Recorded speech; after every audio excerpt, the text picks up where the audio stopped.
आमदार मनोजदादा घोरपडे यांच्या मसूर येथील जनता दरबाराला उत्स्फूर्त प्रतिसाद। कराड तालुक्यातील कोपर्डे हवेली, मसूर, सैदापूर, पाल, उंब्रज या गटातील जनतेचे प्रश्न मार्गी लावण्यासाठी मसूर तालुका कराड येथे जनता दरबाराचे आयोजन आमदार मनोजदादा घोरपडे यांच्या मार्गदर्शनाखाली आयोजित करण्यात आले होते। शासन आणि जनता यांच्यातील समन्वय साधत नागरिकांचे शासकीय, प्रशासकीय, आरोग्य, वीज, महसूल, कृषी आणि सार्वजनिक बांधकाम या सर्व विभागातील प्रश्न आणि असणाऱ्या अडचणी सकारात्मक तसेच समन्वय साधत सोडवण्यात यावेत अशा सूचना आमदार मनोजदादा घोरपडे यांनी या जनता दरबाराच्या वेळी अधिकाऱ्यांना दिल्या। यावेळी विक्रम नाना घोरपडे, महेश जाधव, सुरेश पाटील, शंकर शेजवळ, तुकाराम नलवडे, जितेंद्र मोरे, विजय मोरे, पवन निकम, प्रदीप साळुंके, शहाजी मोहिते, दीपाली खोत, प्रमोद गायकवाड, सागर जगदाळे, शांताराम मोरे, बाळासाहेब कांबिरे, गणेश जाधव, अनिल माने, संतोष पाटील, बबन माने, अधिक घाडगे, दिनेश पाटील, जयवंत जाधव, योगीराज सताळे उपस्थित होते। त्याचबरोबर शासकीय अधिकारी अतुल मेहत्रे, प्रांताधिकारी कल्पना ढवळे, तहसीलदार प्रताप पाटील, गट विकास अधिकारी समीर पवार, उपविभागीय कृषी अधिकारी दत्तात्रय खरात, तालुका कृषी अधिकारी इंगोळकर, अभियंता करवडे, नांगरे अभियंता कराड, राजेश धुमाळ उप अभियंता चौधरी, उप अभियंता संजय माने, कार्यकारी अभियंता विद्या जाधव, उप कार्यकारी अभियंता प्रवीण पवार, उप अधीक्षक रवींद्र मोरे, सहाय्यक पोलीस निरीक्षक उंब्रज खरात, पोलीस निरीक्षक मसूर पूजा मडले, वन विभाग हे अधिकारी उपस्थित होते।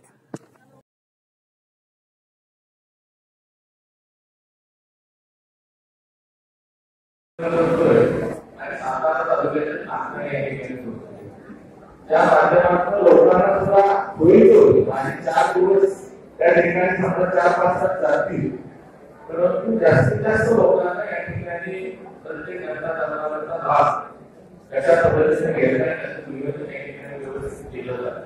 आणि परवा आदरणीय महाराष्ट्राचे शिल्पकार यशवंतराव चव्हाण साहेब यांच्या सभागृहाजवळ त्यांची डिक्लेअर केलं की 1 ते 10 तारखेच्या मध्ये या ठिकाणी प्रत्येक तालुक्यामध्ये हा जनता दरबार होईल। आज हा पहिला जनता दरबार आहे।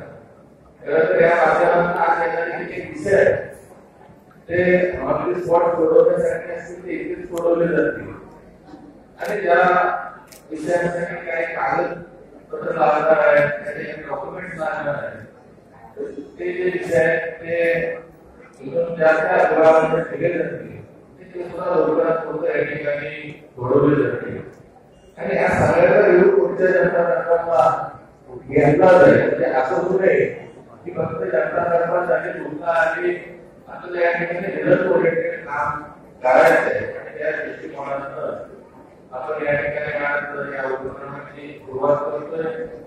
या ठिकाणी उपस्थित सर्व आर्थिक प्रमुखांचं हार्दिक स्वागत करतो। या ठिकाणी उपस्थित असलेल्या सर्व कारण सर्व जनतेचे या ठिकाणी या जनता दरबारामध्ये हार्दिक असं स्वागत करतो। खरं तर आता सामाजिक अपंग पेन्शन असेल ते प्राथमिक स्वरूपामध्ये रेशनिंग कार्ड सुद्धा या ठिकाणी वाटप केले जाते। पुढच्या काळामध्ये या ठिकाणी तहसीलदार साहेब आहे, ग्रामसाहेब आहे, व्हिडिओ प्रशासकीय अधिकारी आज या ठिकाणी उपस्थित आहेत।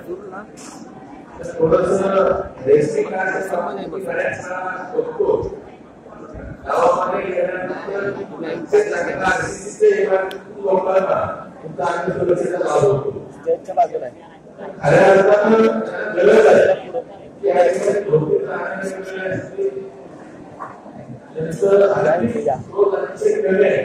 या प्रत्येक घरामध्ये या ठिकाणी आपल्याला अन्न सुरक्षेच्या माध्यमातून हे प्रत्येक लाभार्थ्याला जो पात्र लाभार्थी आहे त्याला पोहोचण्यासाठी येणाऱ्या काळामध्ये थोडंसं आपल्याला एक्स्ट्रा या ठिकाणी काम करावं लागणार आहे।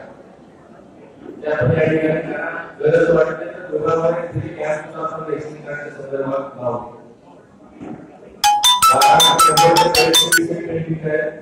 दुसरा एक महत्वाचा विषय आहे आणि शेतकरी सामान्य कृषी विभाग आणि आपला महसूल विभाग या दोघांच्या इकडे तिकडे बरेचसे शेतकरी गळून जातात.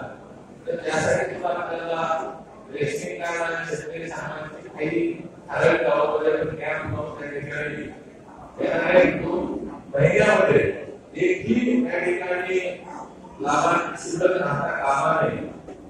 शेतकरी सांभाळ योजनेचा त्याचं एक नियोजन व्यवस्थित करूया. माझ्या ठिकाणी सर्वच खात्याचे खाते प्रमुख असल्यामुळं खरं सर्वच विभागाच्या बाबतीत ज्या काय आपले प्रश्न असतील, ज्या अडचणी असतील त्या सोडवण्याचं काम 100% या ठिकाणी केलं जाईल. मला आता एक चिठ्ठी आली की वन विभागाचे जे काही वन्य प्राण्यांपासून नुकसान होतंय त्या नुकसानाचे पंचनामे त्या ठिकाणी केले जात नाही. तर हे पंचनामे होणं फार गरजेचं आहे. कारण आज जर आपण हा बराचसा भाग हा डोंगराळ आहे, त्यामुळं जंगली प्राण्यांचा फार मोठ्या प्रमाणात प्रादुर्भाव या विभागामध्ये होतोय.